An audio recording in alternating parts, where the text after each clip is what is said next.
Hello students, हाँ, हमने exercise 4.2 में क्वेश्चन नंबर 1 से 4 तक कंप्लीट कर लिया। आज हम क्वेश्चन नंबर 5 से कंटिन्यू करते हैं। क्वेश्चन नंबर 5 क्या है उसकी एक बार आप रीडिंग कर लें।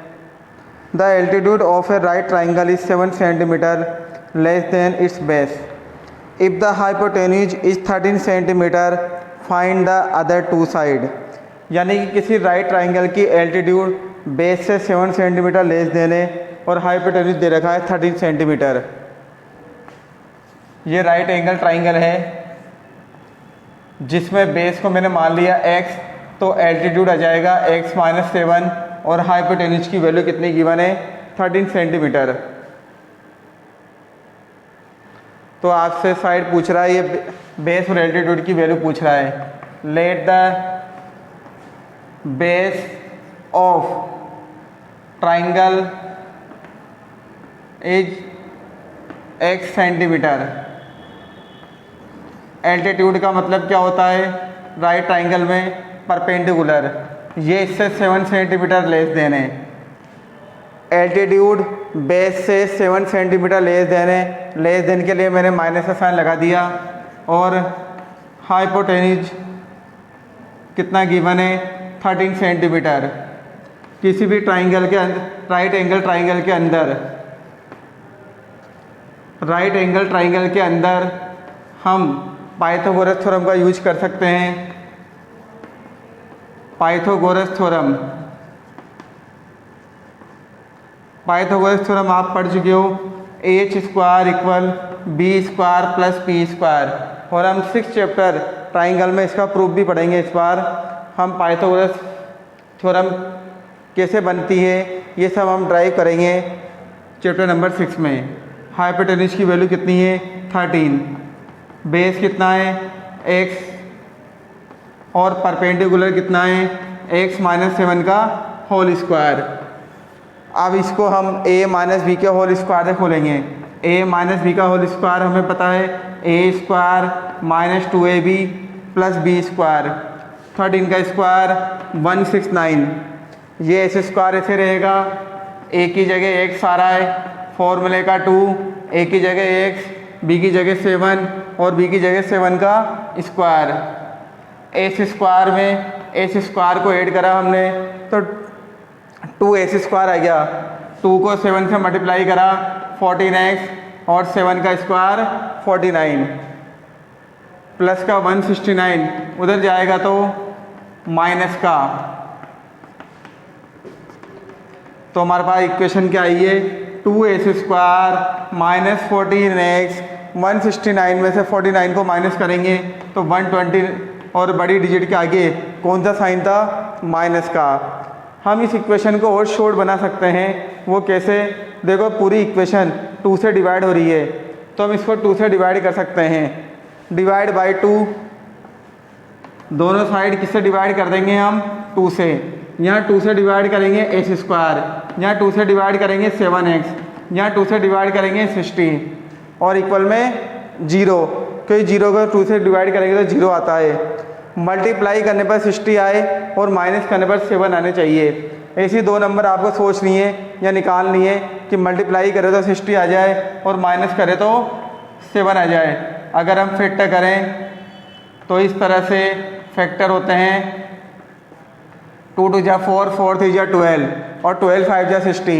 12 में से 5 माइनस करें तो 7 आते हैं और 12 को 5 से मल्टीप्लाई करें तो 60। तो 7 की जगह हमने क्या लिख दिया 12 - 5।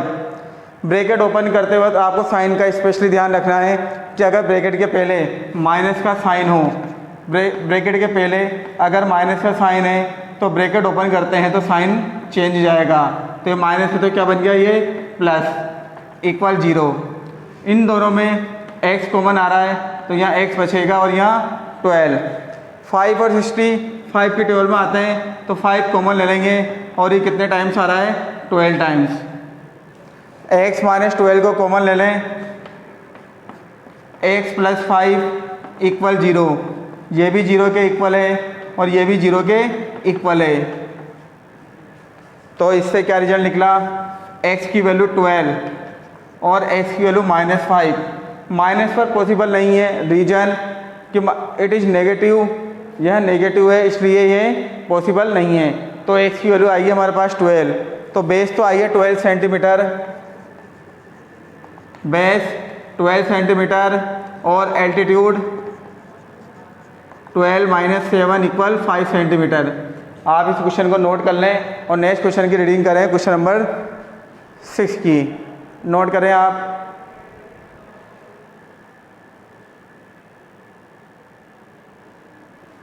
Okay, question number 6। Question number 6 क्या है? A cottage industry products a certain number of poetry articles in a day. It was observed on a particular day that the cost of production of each article in was 3 more than twice the number of article products on that day.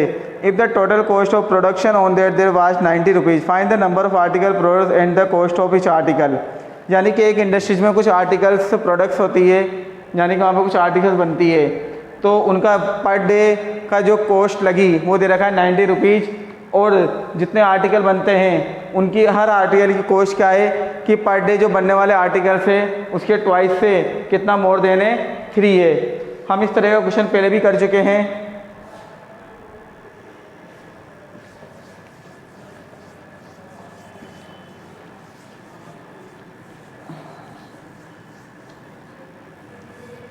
देखो, let the number of articles one day, मतलब एक दिन में बनने वाले articles कितने हैं? X. Cost of one article कितना मान लिया मैंने, कितना गिवन है उसने? पर डे बनने वाले आर्टिकल के ट्वाइस से मोर देन 3 है, यानी कि वो एक दिन में जो आर्टिकल बन रहे हैं उसके ट्वाइस से कितना ज़्यादा है? 3 ज़्यादा है। तो मोर देन के लिए हम प्लस का साइन लगाते हैं। और total cost, per day cost कितनी दे रखी है उसने? 90 रुपीज़। तो आप इसको एक्सप्लेन कर सकते हैं कि वन डे में कितने बन रहे हैं? एक्स, और एक आर्टिकल की कॉस्ट कितनी है? 2x + 3। अब आप इसको सोल्व करें, x को 2x से मल्टीप्लाई करें तो 2x², x को 3 से मल्टीप्लाई करें 3x, प्लस का 90 इधर आएगा तो माइनस का। अब आप फैक्टराइजेशन मेथड का यूज करें, 90 को 2 से मल्टीप्लाई करें तो 180, मल्टीप्लाई करने पर 180 आए, यहाँ माइनस का साइन है तो माइनस करने पर 3 आना चाहिए। तो अगर हम फैक्टर करें 180 के तो इस तरह से आते हैं। तो देखो 2 × 2 = 4, 4 × 3 = 12, और इधर 5 × 3 = 15। अगर हम 15 और 12 को लें तो 15 में से 12 माइनस करें तो 3 आता है, और 15 को 12 से मल्टीप्लाई करें तो 180 आता है। तो 15 - 12 ब्रैकेट ओपन कर दें, 2x² 15x 12x -90 = 0। इन दोनों में x कॉमन आ रहा है तो x कॉमन लेंगे। अब हमें अगले ब्रैकेट में 2 चाहिए, जबकि यहाँ क्या आ रहा है 12, तो 12 में से क्या लें, या 12 को किससे डिवाइड करें कि 2 आ जाए, तो हमें 6 कॉमन लेना पड़ेगा। तो 6 की टेबल में 12 2 टाइम्स, माइनस माइनस प्लस, 6 की टेबल में 19 15 टाइम्स, दोनों ब्रैकेट आइए सेम, दोनों को हम 0 के इक्वल कर देंगे। ये 0 के इक्वल और ये भी 0 के इक्वल, प्लस का 15 उधर जाएगा तो माइनस का, और इधर x की वैल्यू कितनी आएगी हमारे पास? 6, तो माइनस में लेंगे नहीं। तो नंबर ऑफ आर्टिकल्स कितने आए? 6, और कॉस्ट ऑफ वन आर्टिकल यहाँ पर रखेंगे x की वैल्यू 6, 2 × 6 + 3, 12 + 3 इक्वल कितना आ गया? 15 रुपीज़। तो इस तरह से क्वेश्चन नंबर 6 कंप्लीट होता है, और आपका ये एक्सरसाइज 4.2 कंप्लीट। तो ओके स्टूडेंट्स, अब नेक्स्ट एक्सरसाइज में हम 4.3 स्टार्ट करेंगे।